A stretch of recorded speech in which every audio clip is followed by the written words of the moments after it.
النبيين وكان الله بكل شيء عليما. عن أنس بن مالك رضي الله تعالى عنه قال قال رسول الله صلى الله عليه وسلم إن الرسالة والنبوة قد انقطعت فلا رسول بعدي ولا نبي أو كما قال النبي عليه الصلاة والسلام. اللهم صل على محمد وعلى آل محمد كما صليت على إبراهيم وعلى آل إبراهيم إنك حميد مجيد. اللهم بارك على محمد وعلى آل محمد كما باركت على إبراهيم وعلى آل إبراهيم إنك حميد مجيد. اللهم صل على محمد النبي الأمي وعلى آله وسلم تسليما. الحمد لله.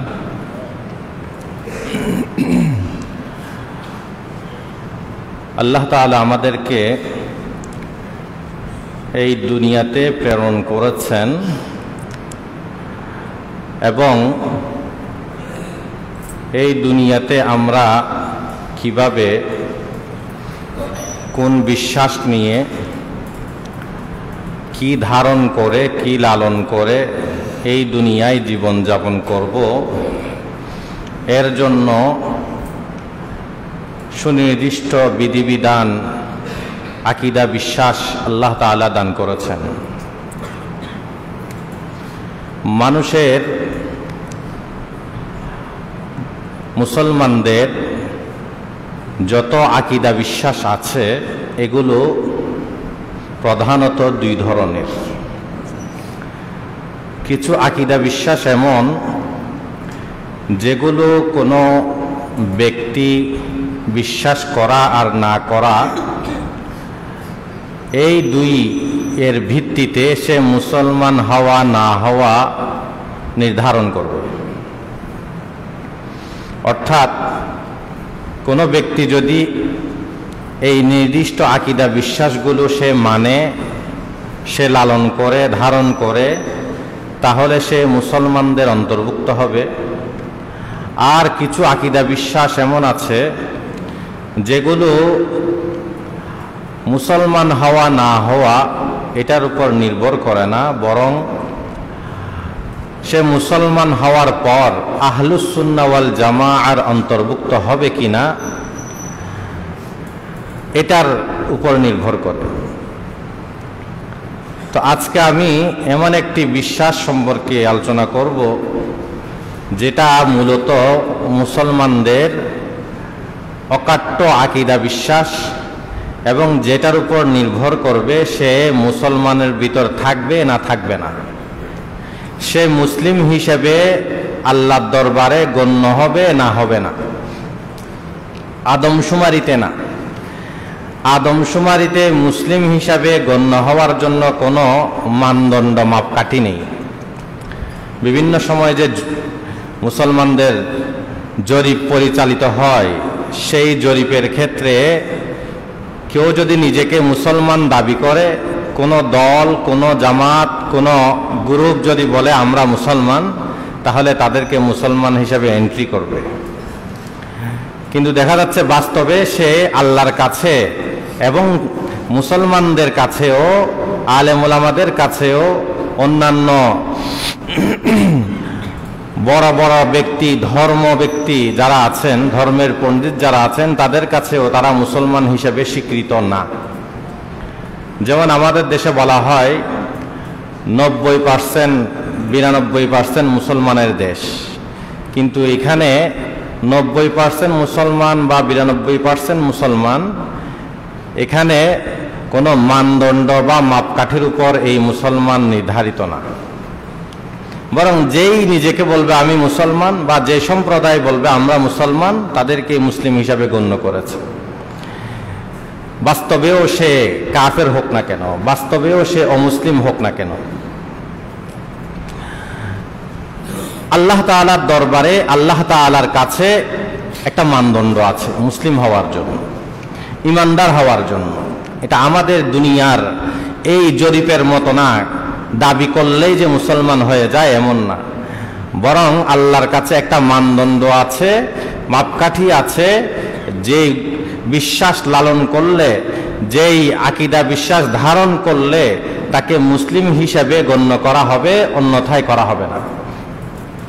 এটা আল্লাহর কাছেও না, দুনিয়ার যে কোনো দল তাদের কাছেও একটা মাপকাঠি মানদণ্ড আছে। যে কোনো আদর্শের অনুসারী যারা আছে তাদের কাছেও একটা মানদণ্ড আছে, যেই মানদণ্ড বিশ্বাস করলে বা মানলে তাকে বলা হবে সে ওই দলের, ওই আদর্শের অনুসারী। যেটাকে কেউ অস্বীকার করলে বা না মানলে তাকে ওই আদর্শের অনুসারী বলা হবে না। যেমন আমরা রাজনৈতিক দল হিসাবে বলতে পারি বিএনপি, আওয়ামী লীগ, জাতীয় পার্টি, জামাত ইসলামী বা অন্য যে কোনো দল হতে পারে। প্রত্যেক দল যে তারা নিজেদেরকে ওই দলের অনুসারী বা ওই আদর্শের অনুসারী যে বলে, তাদের নির্দিষ্ট আদর্শ আছে, আকীদা আছে, মতবাদ আছে, দর্শন আছে। এগুলোকে যারা মানবে তারা ওই দলের, ওই আদর্শের অনুসারী হিসেবে গণ্য হবে, অন্যথায় নয়। কিন্তু সরকারি যেই জরিপ, এখানে কোনো মানদণ্ড নেই। আল্লাহ তাআলার আবার যেই মুসলমান হিসাবে গণ্য করা না করার ক্ষেত্রে একটা মানদণ্ড আছে। এই মানদণ্ড মাপকাঠি মানলে আপনি আমি মুসলমান হব, নাইলে হব না।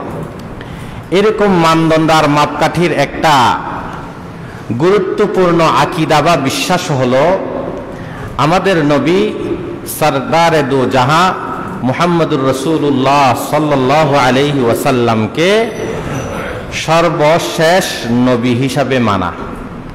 আমাদের নবীকে সর্বশেষ নবী হিসাবে মানা, বিশ্বাস করা, মান্য করা, গণ্য করা। সর্বদিক থেকে তিনি শেষ, কোনো দিক থেকেই তিনি শেষ ছাড়া নন। তিনি সর্বশেষ নবী, এই আকীদা, অকাট্য বিশ্বাস, এটা মানতে হবে। তারপর আর কোনো নবী রসুল হওয়ার, নতুনভাবে আসার সুযোগ নেই। আমাদের নবীর পর আর কোনো নতুন নবী আসার, নতুন কোনো রসুল হওয়ার, কেউ দাবি করার আর কোনো সুযোগ আল্লাহ তাআলা রাখেন নাই। আমি শুরুতেই সূরা আহজাবের 40 নম্বর আয়াত তিলাওয়াত করেছি। এখানে আল্লাহ তাআলা সুস্পষ্টভাবে বলেন, মা কানা মুহাম্মাদুন আবা আহাদিম মির রিজালিকুম ওয়ালাকির রাসূলুল্লাহি ওয়া খাতামান নাবিয়্যিন। আল্লাহ তাআলা বলেন, মুহাম্মদ সাল্লাল্লাহু আলাইহি ওয়াসাল্লাম তিনি তোমাদের কোনো সাবালক পুরুষের পিতা নন। আল্লাহ রসুলের ছেলে ছিল, কিন্তু সবগুলো ছোট অবস্থায় ইন্তিকাল করেছেন। এজন্য আল্লাহ তাআলা বললেন যে বড় হয়েছে এমন কোন ছেলের পিতা আল্লাহ রসুল নন। তবে হ্যাঁ, তিনি হলেন ওয়ালাকির রাসূলুল্লাহি ওয়া খাতামান নাবিয়্যিন। এখানে দুটি কথা আল্লাহ বলেছেন, একটা হলো তিনি আল্লাহর রসুল। তো তিনি আল্লাহ রসুল, এরকম রসুল তো আরো অনেক ছিল। হযরত মূসা আলাইহিস সালাম তিনিও আল্লাহর রসুল, হযরত ঈসা আলাইহিস সালাম তিনিও আল্লাহর রসুল, হযরত আদম আলাইহিস সালাম, হযরত অন্যান্য যে নবীরা ছিলেন, নূহ আলাইহিস সালাম, এরাও আল্লাহর নবী রসুল ছিলেন। কিন্তু আমাদের নবী আর অন্য নবীর মাঝে পার্থক্য আল্লাহ বলছেন, ওয়া খাতামান নাবিয়্যিন। অন্য রসুল আর আমি রসুলের মাঝে পার্থক্য হলো, আমি হলাম নবীগণের সর্বশেষ নবী। অন্য রসুল যারা ছিলেন তারা সর্বশেষ নবী ছিলেন না, তাদের পরে রসুল আসার, নবী আসার একটা কি ছিল, ধারাবাহিকতা ছিল। যেমন ধরেন, আমাদের নবীর আগে যিনি নবী ছিলেন তিনি কে? হযরত ঈসা আলাইহিস সালাম। হযরত ঈসা আলাইহিস সালামের কথা আল্লাহ তাআলা কোরআনে কারীমে উল্লেখ করেছেন, সূরা সফের মধ্যে আছে। হযরত ঈসা আলাইহিস সালাম বলেন, وإذ قال عيسى ابن مريم يا بني إسرائيل إني رسول الله إليكم مصدقا لما بين يدي من التوراة ومبشرا برسول يأتي من بعد اسمه أحمد. এখানে হযরত ঈসা আলাইহিস সালাম কি বললেন? ইয়া বনি ইসরাইল, হে বনি ইসরাইল, ইন্নী রাসূলুল্লাহি ইলাইকুম, আমি তোমাদের মাঝে একজন আল্লাহর রাসূল হিসেবে এসেছি। তো এখানে হযরত ঈসা আলাইহিস সালাম নিজেকে আল্লাহর রাসূল হিসেবে পরিচয় দিয়েছেন। এভাবে হযরত মূসা আলাইহিস সালাম তিনিও, অন্যান্য নবীরা তারাও এই কথা বলেন নাই যে আমার পর আর কোনো নবী নেই, বরং তারা বলেছেন আমি আল্লাহর রাসূল, আল্লাহর পক্ষ থেকে আমরা প্রেরিত হয়েছি। এই ধরনের কথাগুলো কোরআনে কারীমের জায়গায় জায়গায় এসেছে। কিন্তু আমাদের নবীর বেলায় যখন আসছে তখন আল্লাহ তাআলা বলে দিয়েছেন যে না, আপনি আল্লাহর রাসূল, সাথে সাথে আপনার সাথে যেটা যুক্ত হয়েছে সেটা হলো ওয়া খাতামান নবিয়্যিন, আপনি হলেন নবীগণের সর্বশেষ নবী। বুঝে আসছে? হযরত ঈসা আলাইহিস সালামের যে কথা ছিল সেখানে আপনি একটু খেয়াল করেন। হযরত ঈসা আলাইহিস সালাম বলেছেন ইন্নী রাসূলুল্লাহি ইলাইকুম, আমি তোমাদের কাছে হে বনি ইসরাইল আল্লাহর একজন রাসূল হিসেবে আসছে। এরপর তিনি কি বলেছেন? ওয়া মুবাশশিরাম বিরাসূলিন ইয়াতি মিন বা'দি ইসমুহু আহমদ, এবং আমি সুসংবাদ দিচ্ছি একজন রাসূল আসার, যে রাসূল আমার পরে আসবেন। হযরত ঈসা বলছেন যে রাসূল আমার পরে আসবেন সেই রাসূলের নাম কি হবে সেটাও বলে দিয়েছেন। সেই রাসূলের নাম হবে আহমদ। কি নাম? আহমদ।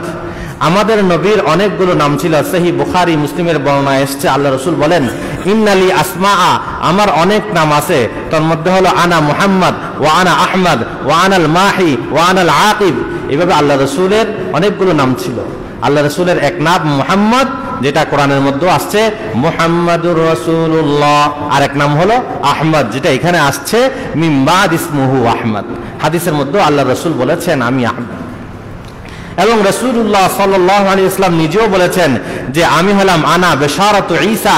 হযরত ঈসা যে সুসংবাদ দিয়েছেন আমার পরে একজন নবী আসবে, যেই নবীর নাম হবে কি? আহমদ। সেই নবী হলাম আনা, আমি। আল্লাহ রাসূল বলেছেন আমি হলাম সেই নবী। মুসনাদে আহমদের হাদিস। তাহলে বোঝা গেল কুরআনে কারীমের এই দুটি আয়াত, এক আয়াতের ভাষ্য হযরত ঈসা বলছেন আমি আল্লাহর রাসূল, আমার পরে আসবেন আরেকজন রাসূল। আর সূরা আহজাবের 40 নম্বর আয়াতে আল্লাহ তাআলা সুস্পষ্ট জানিয়ে দিয়েছেন মুহাম্মদ সাল্লাল্লাহু আলাইহি ওয়াসাল্লাম আল্লাহর রাসূল, তবে তিনি সর্বশেষ রাসূল, তিনি সর্বশেষ নবী, তিনি সর্বশেষ রাসূল, তিনি সর্বশেষ নবী। তাহলে বলার বেশ কম আছে না? একটা হলো আমার পরে অন্য নবী আসার ধারাবাহিকতা আছে, আর এখানে বলেছেন যে আমার পরে আর কোন নবী আসার ধারাবাহিকতা আর নেই।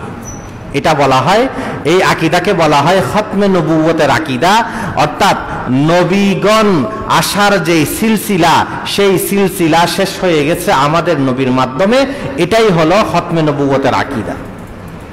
এখন কেউ যদি বিশ্বাস করে আল্লাহ রসুলের পরে কোন নবী আসবে, তাহলে তার ঈমান থাকবে না। এটা তো আয়াতে বুঝলেন না, হাদিসের মধ্যেও আল্লাহ রসুল সুস্পষ্টভাবে বলে দিয়েছেন। কি বলেছেন দেখেন, আল্লাহ রসুল বলেন ক্বালা রাসূলুল্লাহ সাল্লাল্লাহু আলাইহি ওয়াসাল্লাম আনা খাতামুন নাবিয়্যিন লা নাবিয়্যা বাদি। কোরআনের মধ্যে আসছে খাতামুন নবিয়্যিন, হাদিসের মধ্যেও আসছে আনা খাতামুন নবিয়্যিন। ঠিক আছে? আল্লাহ রাসূল বলেন যে আমি হলাম নবীগণের শেষ।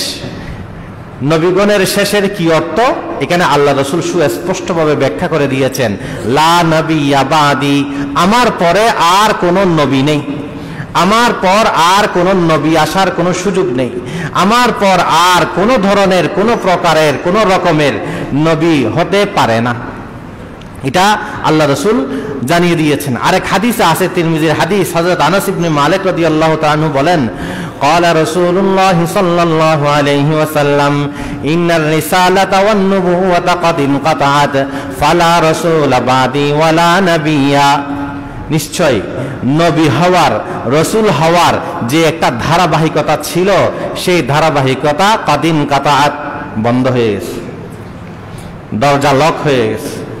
ঠিক আছে, এজন্য ফালা রাসূল বাদি ওয়ালা নবিয়্যা, আমার পর আর কোনো রসুলও নেই, আমার পর আর কোনো নবীও নেই।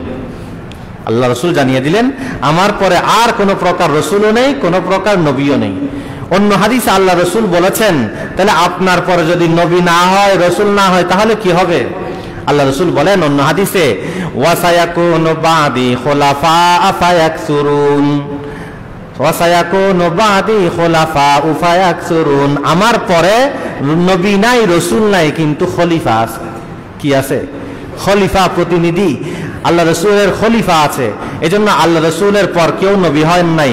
কি হয়েছেন? হযরত আবু বকর রাদিয়াল্লাহু তাআলা আনহু প্রথম সর্বপ্রথম খলিফা, হযরত ওমর রাদিয়াল্লাহু তাআলা আনহু দ্বিতীয় খলিফা, হযরত উসমান রাদিয়াল্লাহু তাআলা আনহু তৃতীয় খলিফা, হযরত আলী রাদিয়াল্লাহু তাআলা আনহু চতুর্থ খলিফা। তাহলে আল্লাহ রসুলের পরে নবী নেই, কিন্তু কি আছে? খলিফা আছে, এবং সেই খলিফা অনেক। আল্লাহ রসুলের পর এই চারজন তো প্রসিদ্ধ, এরপরে হযরত হাসান রাদিয়াল্লাহু তাআলা আনহু সহ আরো খলিফা হয়েছেন। তাহলে আমরা সুস্পষ্টভাবে এটা জানতে পারলাম যে আল্লাহর রসুলের পর আর কোনো নবী রসুল হওয়ার কোনো সুযোগ নেই। ঠিক আছে, এটা আমাদের কাছে সুস্পষ্ট হয়েছে কিনা? এরকম কোরআনের 100টির মতো আয়াত আছে, যে 100টির মতো আয়াত থেকে বোঝা যায় আল্লাহর রসুলের পর আর কোনো নবী রসুল হবে না। হাদিসের মধ্যেও 210টি হাদিস পাওয়া যায়। কয়টি হাদিস? 210টি হাদিস পাওয়া যায় যে আমাদের নবী যে সর্বশেষ নবী, এবং তারপরে আর কোন নবী রসুল নেই। মুসলিম শরীফের হাদিসে আসছে আল্লাহ রসুল বলেন ক্বালা রাসূলুল্লাহ সাল্লাল্লাহু আলাইহি ওয়াসাল্লাম ফুদ্দিলতু আলাল আমবিয়াই বিসিত্তিন, অন্যান্য নবীগণের উপর আমাকে 6টি বিশেষ বৈশিষ্ট্য দান করা হয়েছে। অর্থাৎ অন্য নবীর এই 6টি বিশেষ বৈশিষ্ট্য ছিল না, আমার বিশেষ 6টি বৈশিষ্ট্য আছে। এই হাদিসে 6টির কথা আসছে, অন্য জায়গায় আরো বৈশিষ্ট্যের কথা আছে। তো 6টি বৈশিষ্ট্যের মধ্যে সর্বশেষ যে বৈশিষ্ট্য, সেটা আল্লাহ রসুল বলেন ওয়া খুতিমা বিয়ান নাবিয়ুন, আমার মাধ্যমে নবীগণের দরওয়াজা বন্ধ, নবী আসার সিলসিলা বন্ধ। এরপরও আল্লাহ রসুলের মনে হয়েছে মানুষ ভালোভাবে বুঝবে না, তাদেরকে একটা উদাহরণ দিয়ে বুঝাই। তো অন্য হাদিসে আল্লাহ রসুল একটা উদাহরণ দিয়েছে, খুব সুন্দর উদাহরণ। সহিহ বুখারী মুসলিমে সহ প্রায় হাদিসের কিতাবে এই হাদিস আছে।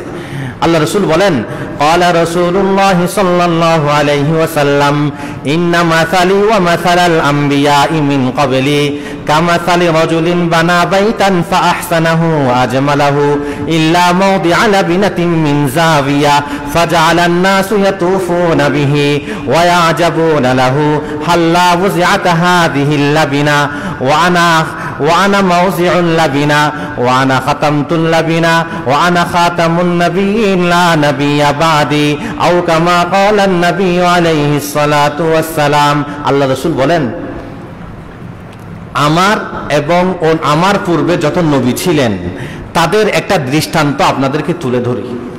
আমার এবং কি আল্লাহ রসুলের এবং অন্যান্য নবীগণের রসুলের মাঝে দৃষ্টান্ত কি, একটা দৃষ্টান্ত দিয়ে তুলে ধরতেছেন।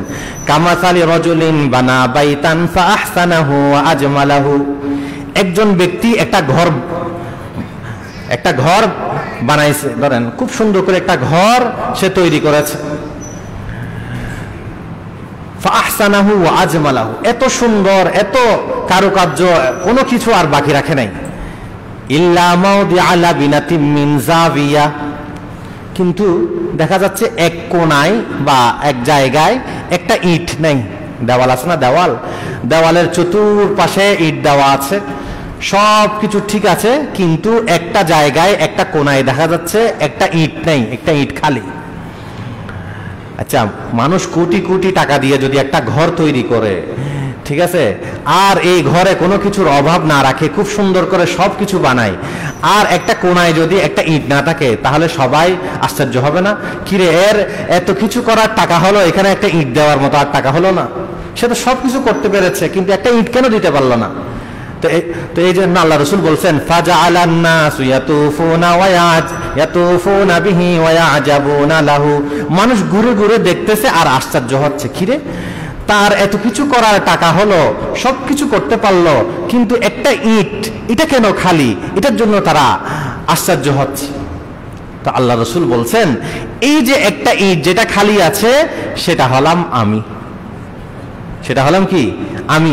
তার মানে ওই যত ইট এসেছে এখানে, ঘরের মধ্যে যত পূর্ণতা এসেছে, এগুলো হলো অন্যান্য নবীগণ আসার মাধ্যমে পূর্ণতা লাভ করেছে। আর একটা ইট বাকি আছে, মানে আমি যেই ইট, সেই ইট হলো এই জায়গাটা। আর আমি হলাম ফাআনা মাওদিউল লাবিনা, আমি হলাম ওই ইটের জায়গা। আমি যখন আসছি তো এই ইটটা পূর্ণ হয়ে গেছে, তাহলে এখন আর খালি আছে কোথায়?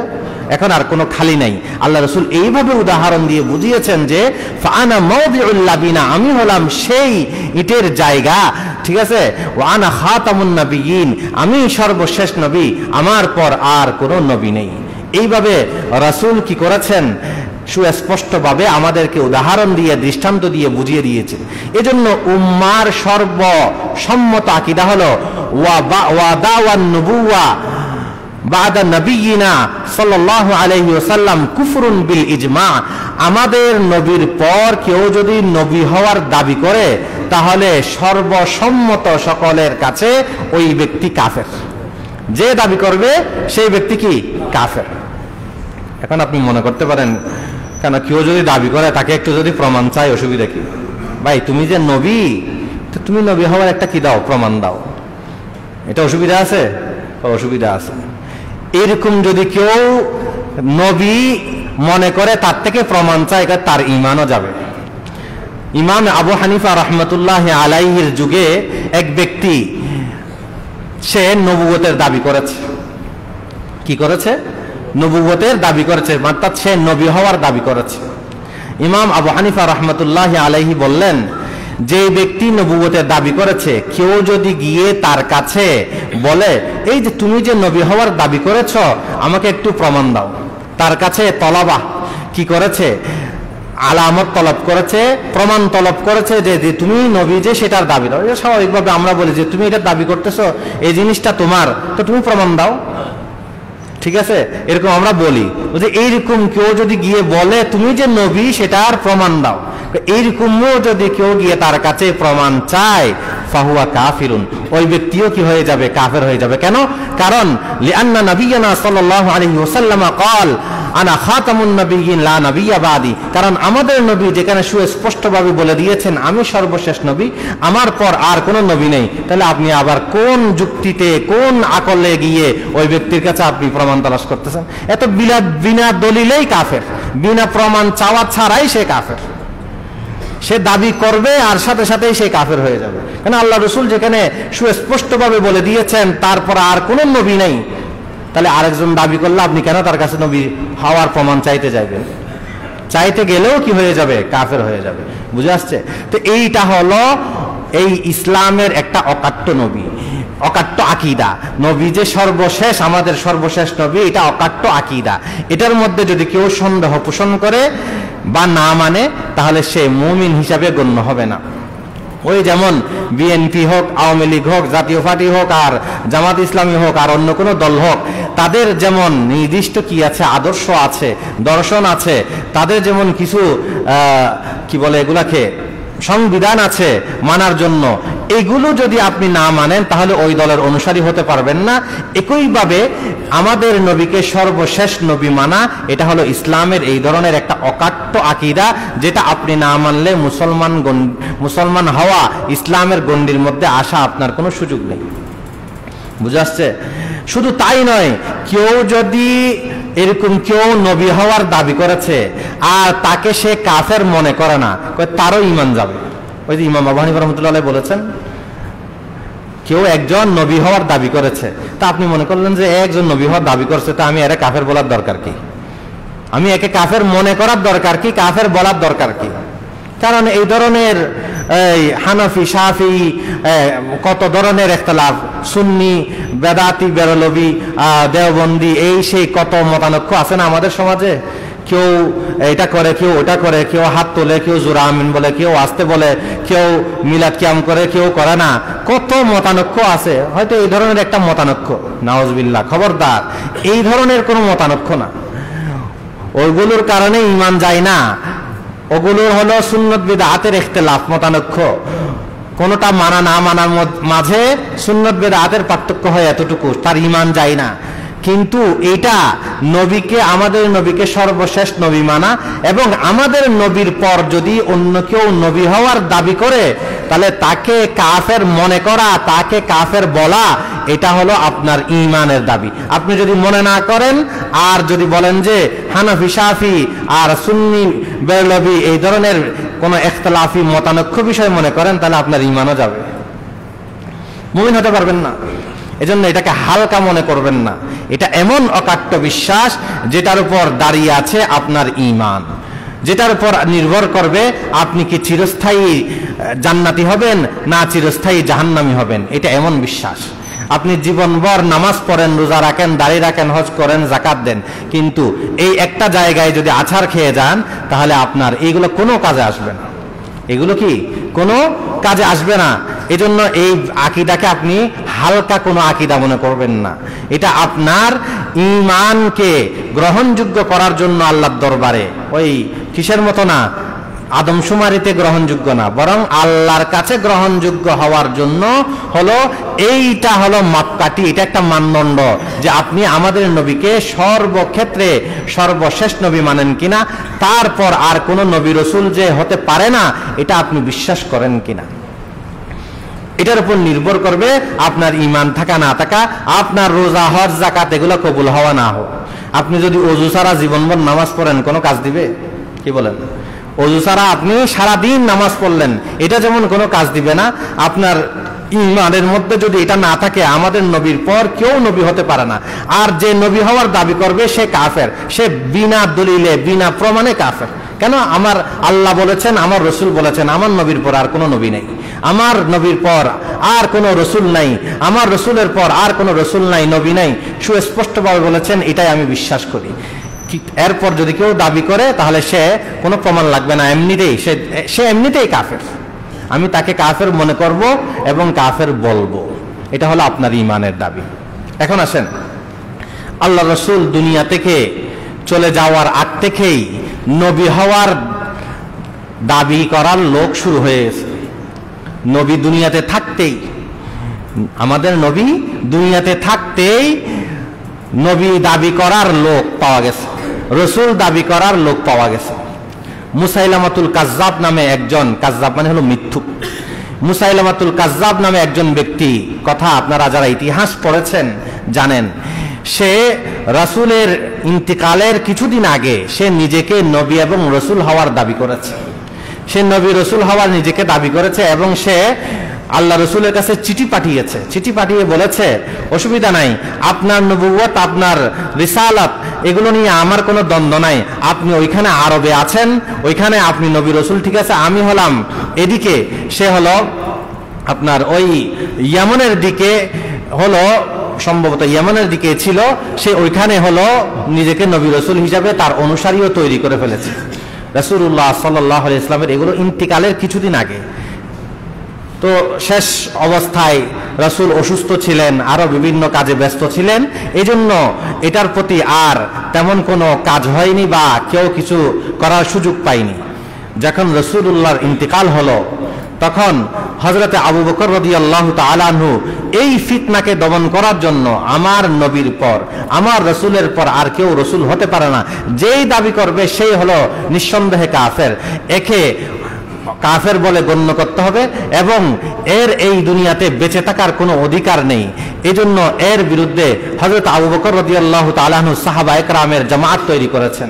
সাহাবায়ে কেরামের জামাত তৈরি করে মনে হয় সর্বপ্রথম তিনি পাঠিয়েছেন হযরত শুরাহবিল ইবনে হাসানা রাদিয়াল্লাহু তাআলা আনহুর নেতৃত্বে সাহাবায়ে কেরামের এক জামাত পাঠিয়েছে তাদের সাথে যুদ্ধ করার জন্য।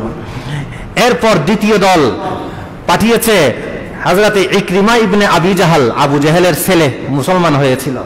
হযরত ইকরিমা ইবনে আবু জেহেলের ছেলে হযরত ইকরিমা রাদিয়াল্লাহু তাআলা আনহুর মাধ্যমে ওনার নেতৃত্বে পাঠিয়েছেন এক দল। এরপর তৃতীয় আরেক দল পাঠিয়েছে হলো হযরতে খালিদ ইবনে ওলীদ রাদিয়াল্লাহু তাআলা আনহু, যাকে বলা হয় সাইফুল্লাহ, আল্লাহর তলোয়ার।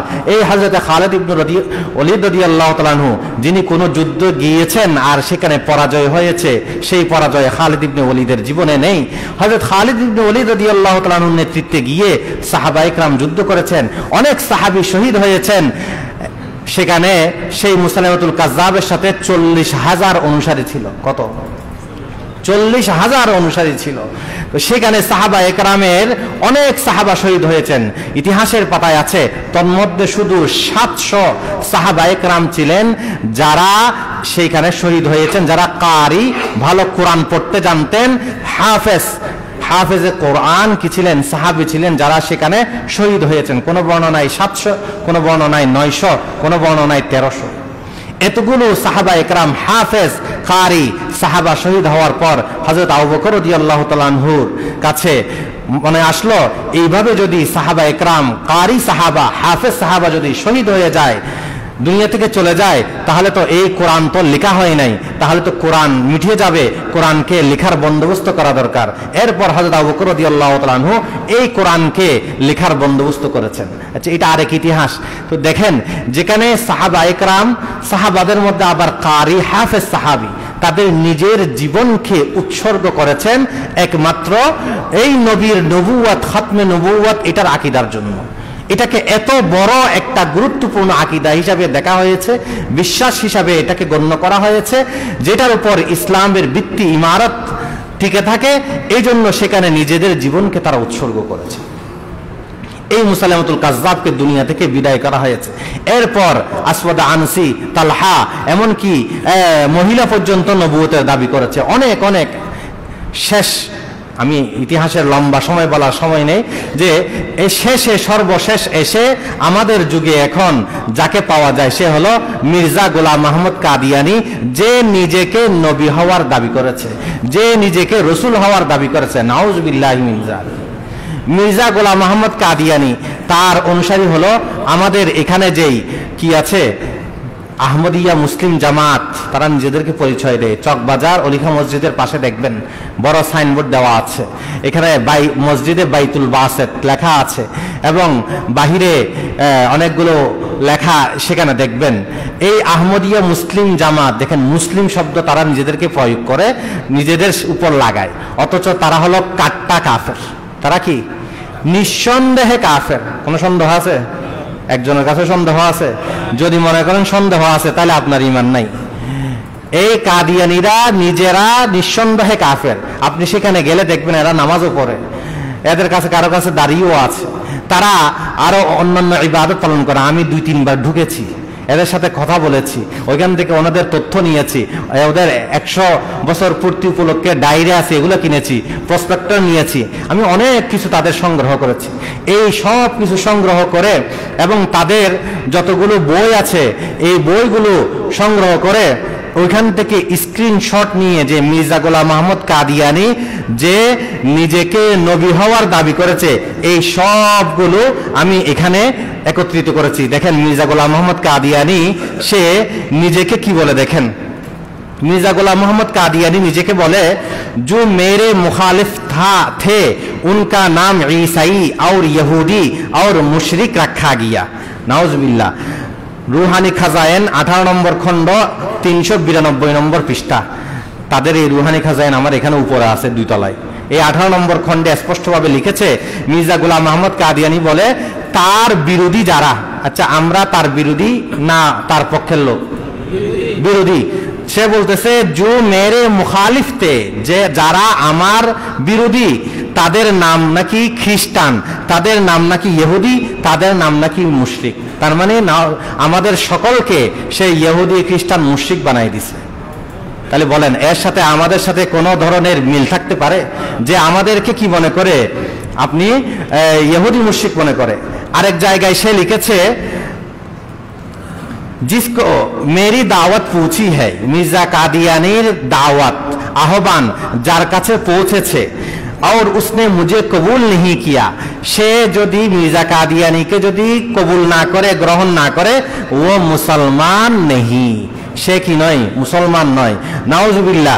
এটা তাদের, আপনি বাংলা হাকিকতুল ওয়াহি, আমি উর্দু কিতাব বলতেছি না, তাদের বাংলা হাকিকতুল ওয়াহি একটা কি আছে, বই আছে, সেই বাংলা হাকিকতুল ওয়াহি পৃষ্ঠা নম্বর 130, এটা তাদের বক্সিবাজার মজলিস আনসারুল্লাহ, সেখান থেকে 1999 সালে প্রকাশিত হয়েছে।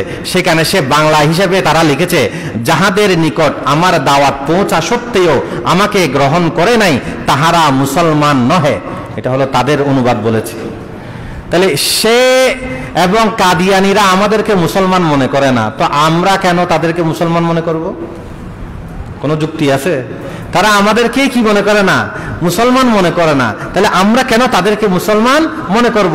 কোনো যুক্তিতে আসে না। এটা হলো তাদের ভাষা অনুযায়ী বললাম, এমনি তো কোরআন হাদিস দিয়ে আমি শুরুতে বলেছি, কিন্তু এটা হলো তাদের যে প্রতিষ্ঠাতা মির্জা গোলাম আহমদ কাদিয়ানি তার কথায়। এরপর দেখেন, এটা শুধু কাদিয়ানির আগের কথা না, মির্জা গোলাম আহমদ কাদিয়ানির পরে তাদের একজন প্রথম খলিফা হয়েছে হেকিম নুরুদ্দিন, তার কথাও একই আছে। সে লিখেছে, বলেছে, এই কথা একেবারে ভুল। আমাদের অর্থাৎ কাদিয়ানি সম্প্রদায় ও গায়রা আহমদী মানে মুসলমানদের মাঝে কোনো শাখাগত মতবিরোধ রয়েছে, কেননা সমস্ত রসুলের উপর ঈমান আনা ছাড়া কেউ মুসলমান হতে পারে না। সেই নবী আগে আসুক বা পরে আসুক, হিন্দুস্তানের হোক বা অন্য দেশের হোক, কোন নবীর অস্বীকার করা কুফরি। আমাদের বিরোধীরা যেহেতু মির্জা সাহেবকে অস্বীকার করেন, তাহলে এই মতবিরোধ শাখাগত কিভাবে হয়? অর্থাৎ স্পষ্টভাবে বলে দিয়েছে, কোন নবীকে অস্বীকার করলে কেউ মুসলমান হতে পারে না। এখন মির্জা কাদিয়ানিকে যেহেতু তারা নবী মনে করে, তো সেই নবীকে যারা অস্বীকার করবে তারা কিভাবে মুসলমান হবে? এটা তো আমাদের মুসলমানদেরও কথা। কোন নবীকে যদি কেউ অস্বীকার করে, তাহলে কেউ কি থাকতে পারে না, মুসলমান হতে পারে না। কিন্তু নবীটা তো সত্য নবী হতে হবে, মৃত্যুক নবী হলে কি হবে নাকি? সেটা তো আমাদের নবীর আগের নবী হতে হবে। আমাদের নবীর পরে এসে যদি কেউ নবী হওয়ার দাবি করে, তাহলে কি সে নবী হতে পারবে? তাহলে কি সে সত্যবাদী হতে পারবে? হতে পারে না। তো এটা কথা আমাদের ঠিক আছে, কিন্তু কথাটা হলো সত্য নবীর ক্ষেত্রে এবং আমাদের পূর্বের নবীর ক্ষেত্রে। কিন্তু এরা তো আমাদের পরে কাদিয়ানিকে, মির্জা কাদিয়ানিকে কি মনে করে, নবী মনে করে। তো কোন গায়রে নবীকে কেউ যদি নবী মনে করে, তাহলে তার ঈমান চলে যায়, তার ঈমান চলে যায়। এজন্য কাদিয়ানিরা মির্জা কাদিয়ানিকে কি মনে করে, নবী মনে করে। এই জন্য তাদের কি হয়ে গেছে, ঈমান চলে গেছে। তো এই গোলাম আহমদ কাদিয়ানি এবং তার অনুসারী, এরা হলো অন্যান্য কাফের, হিন্দু, বৌদ্ধ, মুশরিক, এদের চেয়ে বড় মারাত্মক। আমি এটা বলে শেষ করতেছি। ওই যে অন্য হিন্দু, বৌদ্ধ, খ্রিস্টান এরা যদি থাকতে পারে বাংলাদেশে, তো এদের বিরুদ্ধে তো আপনারা কোনো আন্দোলন করেন না, কিন্তু কাদিয়ানিদের বিরুদ্ধে আপনাদের আন্দোলন কেন? এই বিষয়টা বোঝার বিষয়। ঠিক আছে, আমি এটা বোঝার জন্য আগে একটা উদাহরণ দিই। ঠিক আছে, আমাদের সমাজে ডাক্তার, ভুয়া ডাক্তার, দুই ধরনের ডাক্তার আছে না? তো সঠিক ডাক্তার আর একটা হলো ভুয়া ডাক্তার। তো সঠিক ডাক্তারের বিরুদ্ধে কেউ আন্দোলন করবে না, কিন্তু যে ভুয়া ডাক্তার তার বিরুদ্ধে সবাই আমরা আন্দোলন করব কিনা, তাকে পুলিশে ধরিয়ে দেওয়ার চেষ্টা করব কিনা, হ্যাঁ, সে যাতে ভুয়া ডাক্তারগিরি করে মানুষকে মারতে না পারে, সেজন্য আমরা চেষ্টা করব কিনা? কি বলেন? পুলিশ ভুয়া পুলিশ, একটা হলো আসলে বাস্তবেই পুলিশ, আর একটা হলো পুলিশের ভেষ ধরেছে, সে আসলে পুলিশ না, পুলিশের পোশাক পরেছে। তো এখন কেউ যদি ধরতে পারে এ হলো ভুয়া পুলিশ, তাহলে তার বিরুদ্ধে সবাই অ্যাকশনে যাবে কিনা? কেন? এই ভুয়া পুলিশের খপ্পরে পড়ে কেউ যাতে তার সর্বস্ব না হারায়, সে যাতে তার টাকা পয়সা বা অন্য কোনোভাবে ক্ষতিগ্রস্ত না হয়, এই জন্য আমরা ভুয়া পুলিশের বিরুদ্ধে কি করব? আমরা অ্যাকশন নিব, ব্যবস্থা নিব। ঠিক আছে, তো ভুয়া ডাক্তার আর ভুয়া পুলিশ, এই ভুয়া পুলিশ আর ভুয়া ডাক্তার যেমন বাস্তবেই ডাক্তার না, এরা হলো ডাক্তারের ভেষধারী এবং অন্যান্য সাধারণ মানুষের সে ক্ষতিকারী। এই কাদিয়ানি আর কাদিয়ানিদের অনুসারী যারা আছে, এরা হলো ভুয়া মুসলিম, ভুয়া পুলিশের মতো। ভুয়া পুলিশ যেমন, এরা হলো ভুয়া মুসলিম, কারণ এরা নিজেদেরকে যে আহমদিয়া মুসলিম জামাত বলতেছে, এটা আসলে তো মুসলিম না, এটা হলো ভুয়া মুসলিম। এ হলো কি? ভুয়া মুসলিম। এই ভুয়া মুসলিমরা কি করতেছে? মানুষকে ঈমান হারা করতেছে। আপনাদের এখানে খুব কম, উত্তরবঙ্গে যান, আমি নিজে গিয়েছি, সেই পঞ্চগড়ে তাদের 100-150 একর জায়গা বিশাল আহমদনগর নাম দিয়েছে, পঞ্চগড়ের করতোয়া নদীর ওই পারে।